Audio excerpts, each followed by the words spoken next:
Баршаңызға сәлем достар. Бүгін өте дәмді әрі жұмсақ болып пісетін булочка начинкасымен рецептісімен бөлісетін боламын. Видеоны соңына дейін қараңыздар.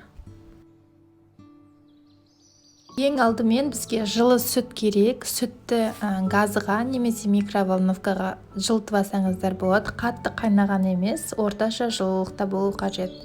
Оның үстіне бөлме температурасындағы езіліп тұрған сары май немесе оны да ертіп аласыздар. Одан кейін қантымызды салып, жақсылап араластырамыз. Керек заттарды қанша салу керек, описанияда жазып кететін боламын, сол жерден көре аласыздар. Бір жұмыртқа қосамыз.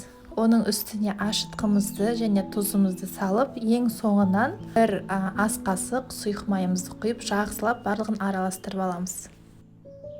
Қамырымыз жақсы көтерілуі үшін міндетті түрде барлық ингредиенттарымыз бөлме температурасында болуы қажет.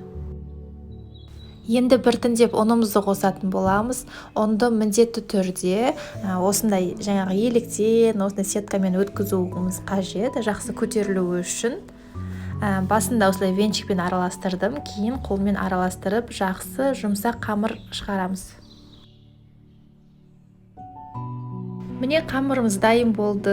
Көріп тұрғандарыңыздай жұмсақ әрі біркелкі болып шыққан. Енді ыдысымызға кішкене май жағып алып, көтерілуі үшін 1-1,5 сағатқа жылы жерге бетін жауып қалдырамыз. Міне менің қамырым 1 сағат көлемінде тұрып көтерілді. Көріп тұрғандарыңыздай өте жұмсақ және керемет болып көтерілген. Енді осыны булочкамыздың размеріне қарай бірнеше бөліктерге бөліп алатын боламыз.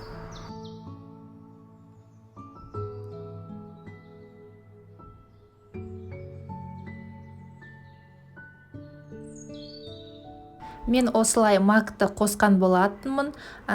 Ол міндетті емес, бұлай қосу өздеріңіздің қалауларыңызға қарай.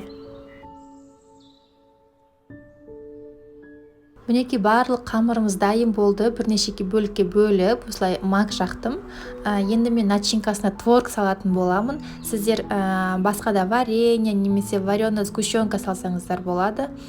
Мен творогты блендердан өткізіп, осылай езіп алған болатынмын, үстіне қант салып.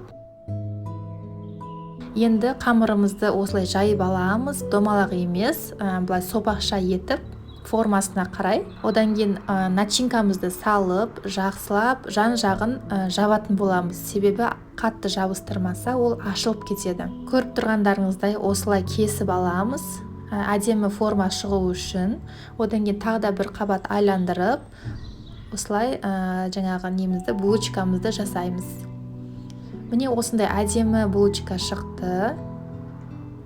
Енді осының барлығының үстіне бір жұмыртқаның сарысын, оның үстіне кішкене сүт құйып, булочкамыздың бетіне жағып шығатын боламыз.